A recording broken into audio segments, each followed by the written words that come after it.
नमस्कार, आप देख रहे हैं मिरर मीडिया। मैं हूं रेनू। स्वागत है आपका मिरर बुलेटिन में। तो चलिए डालते हैं एक नजर आज की सुर्खियों पर।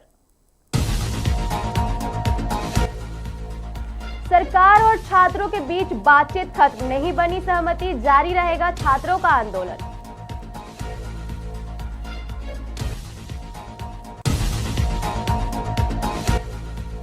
सीसीटीवी की तीसरी आंख ने खोली चोर की पोल, स्टेशन से मोबाइल चोर गिरफ्तार।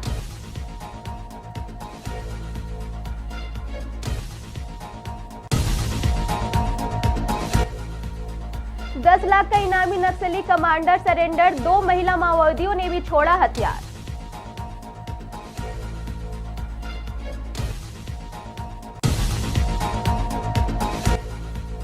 पुलिस पर फायरिंग कर भाग रहा था प्रिंस खान का गुर्गा, जवाबी कार्रवाई में पैर में लगी गोली।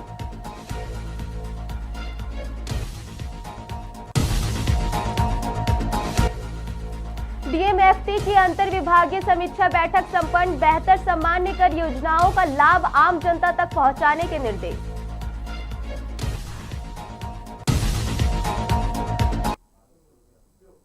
अब खबरें विस्तार से। धनबाद रेलवे स्टेशन पर सीसीटीवी की तीसरी आंख की मदद से आरपीएफ और सीआईबी की टीम ने मोबाइल चोरी के आरोपी को गिरफ्तार किया है।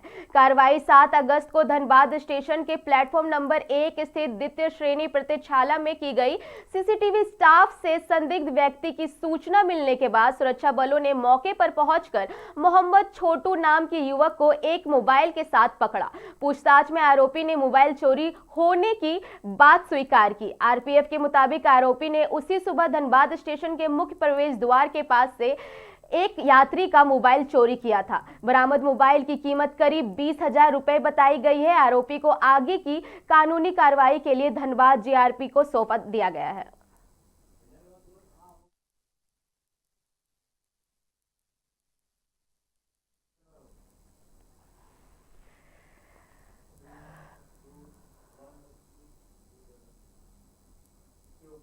हजारीबाग जिले के बड़कागांव थाना क्षेत्र में पुलिस और एक आरोपी के बीच मुठभेड़ की घटना सामने आई है।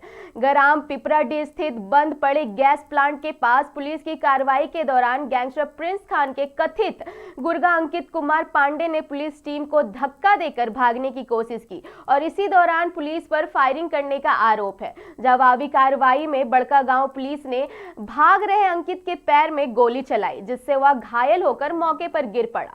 घटना की पुष्टि थाना प्रभारी दीपक कुमार सिंह ने की है। घायल आरोपी को तत्काल बड़कागांव समुदाय स्वास्थ्य केंद्र ले जाया गया, जहां प्राथमिक उपचार के बाद बेहतर इलाज के लिए हजारीबाग रेफर कर दिया गया। पुलिस अब पूरे मामले की जांच में जुटी है और आरोपी से जुड़े अन्य पहलुओं की भी पड़ताल की जा रही है।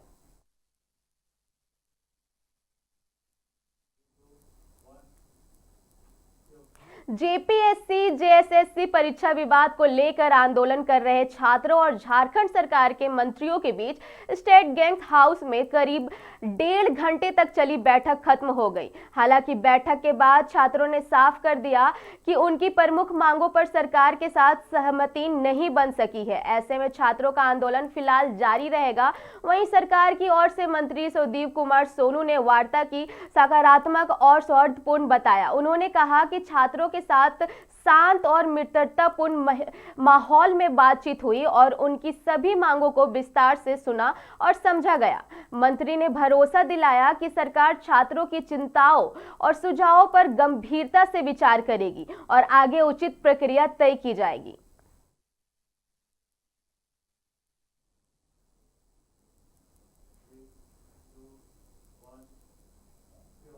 श्रावणी मेले के दौरान देवघर में नगर निगम की कथित अवैध वसूली को लेकर बड़ा विवाद सामने आया है।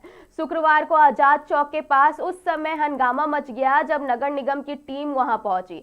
आक्रोशित दुकानदारों ने नगर निगम के वाहन का घेराव कर जमकर विरोध प्रदर्शन किया और नगर निगम हाय हाय के नारे लगाए। व्यापारियों का आरोप है कि नगर निगम के कमी प्रतिदिन 600 रुपए की वसूली कर रहे हैं, जबकि बदले में केवल 50 रुपए की रसीद दी जा रही है। उनका कहना है कि यह पूरी तरह से अवैध वसूली है और इससे उनकी रोजी रोटी पर असर पड़ रहा है। व्यापारियों का कहना है कि श्रावणी मेले के दौरान बाहर से आए अस्थायी दुकानदारों के साथ साथ स्थानीय व्यापारी भी इसी व्यापार पर निर्भर रहते हैं।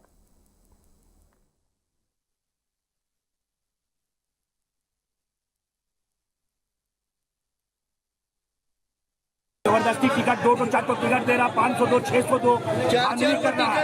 हम लोग चोरी नहीं करने दिया, हम लोग यहाँ कमाने खाने के लिए आए हुए हैं। 12 महीना में 1 महीना हम लोग कमाने खाने के लिए आते हैं। तो इन लोग को धांधली करता है कि उठाओ फेंक देंगे, पैसा देना पड़ेगा। आप ही का दुकान उठाया है?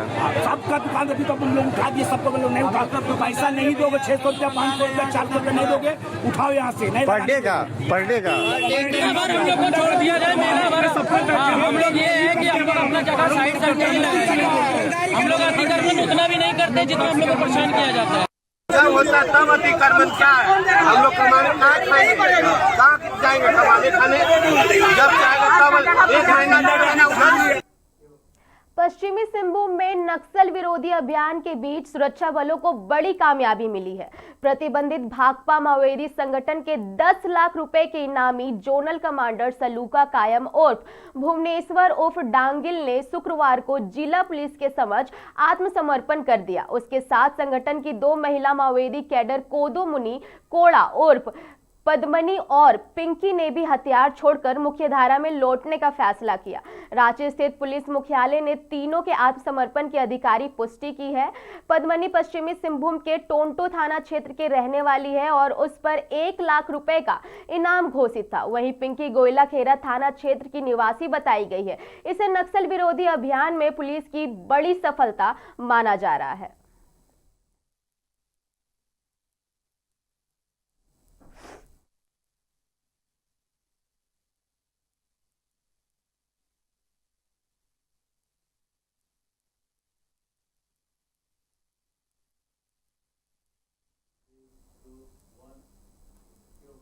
झारखंड में मानसून सक्रिय बना हुआ है। आज राज्य के कई हिस्सों में गरज चमक के साथ हल्की से मध्यम बारिश होने की संभावना है। कुछ स्थानों पर भारी बारिश और वज्रपात को लेकर भी सतर्कता बरतने की जरूरत है। रांची, धनबाद, बोकारो, हजारीबाग, देवघर, गिरिडीह समेत कई जिलों में बादल छाए रहने और रुक रुक कर बारिश होने के आसार है। बारिश के साथ साथ तेज हवाएं भी चल सकती है। मौसम खराब होने के दौरान लोगों से खुले स्थानों, पेड़ों और बिजली के खंभों से दूर रहने की अपील की गई है। भारी बारिश वाले इलाकों में जल भराव और यातायात प्रभावित होने की स्थिति बन सकती है।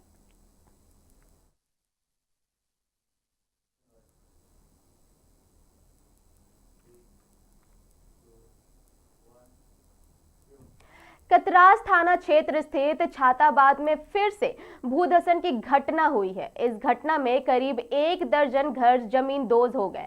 बताया जा रहा है कि भूधसन से पहले जमीन में तेज आवाज के साथ दरारें पड़नी शुरू हुई। देखते ही देखते जमीन धंस गई और कई घर उसकी चपेट में आ गए। आसपास की जमीन में भी बड़ी दरारें उभर आई, जिससे इलाके में दहशत फैल गई। हादसे के तुरंत बाद स्थानीय लोगों ने राहत और बचाव कार्य शुरू किया। मामले और धसी जमीन में फंसे लोगों को बाहर निकाला गया। बताया जा रहा है कि इस घटना में लगभग 1 दर्जन लोग घायल हुए हैं, जिन्हें नजदीकी अस्पताल इलाज के लिए भेजा गया है। घटना के बाद स्थानीय लोगों ने बीसीसीएल और जिला प्रशासन के खिलाफ आक्रोश देखा जा रहा है।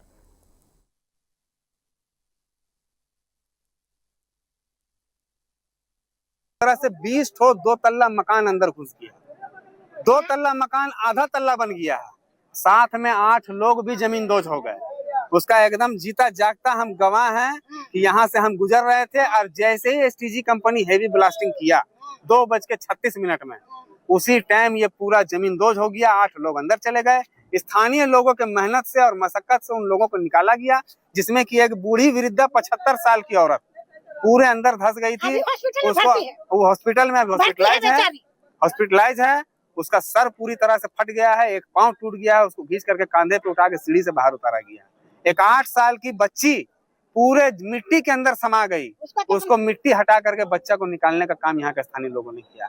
जिस तरह के दृश्य देखे कैसा लग रहा था उस समय? इसमें कितना भी निंदा किया जाए ये बिल्कुल कम होगा।